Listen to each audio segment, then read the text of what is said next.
Now look at these questions. For any positive integers n, let f of n is equals to n into n plus 1 when n is even, and f of n is equals to n plus 3 when n is odd.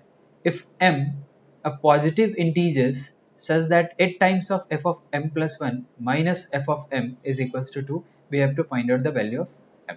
But it is not mentioned whether m will be even or odd. So we'll have to take the case of both even and odd.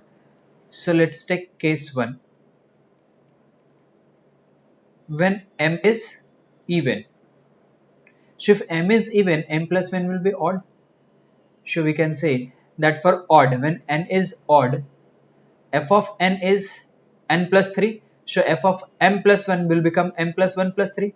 So this is 8 times of m plus 1 plus 3 minus, as because m is even, so f of m will be even. So f of m will be m into m plus 1. So this becomes m into m plus 1, that is equals to 2. And we can say this is 8m plus 32 minus m square minus of m minus 2 is equals to 0. So we can say minus m square plus 7m plus 30 is equals to 0. Or if we take minus common, it will become m square minus of 7m minus 30 is equals to 0. And we can write it like m square minus of 10m plus 3m minus 30 is equals to 0. And if we take common, we will get m minus 10 into m plus 3 equals to 0. So m will be equals to positive 10 or negative 3. But in the question it mentioned that m is a positive integers. So which means, as because m is positive, so the value possible for m will be, so m will be equals to how much? 10. M cannot be minus 3. Now what will happen if m is odd? So take another case, case 2, m is odd. So 8 times of f of m plus 1. Now if m is odd, m plus 1 will become even.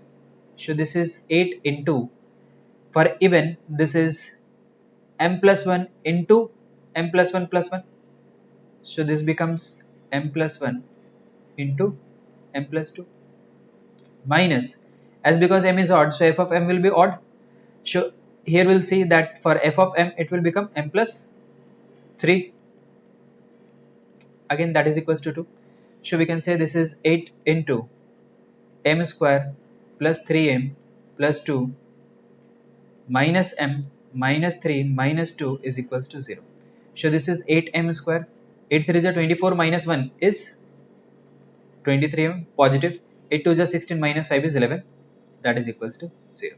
Now as we know that m square, m and 11, right? So here we can say that here sign is also positive, here is also positive, here is also positive. Whatever value we put for m, this term will always be positive.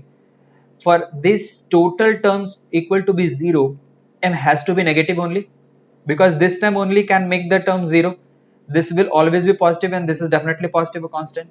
So from here we can say m will be negative.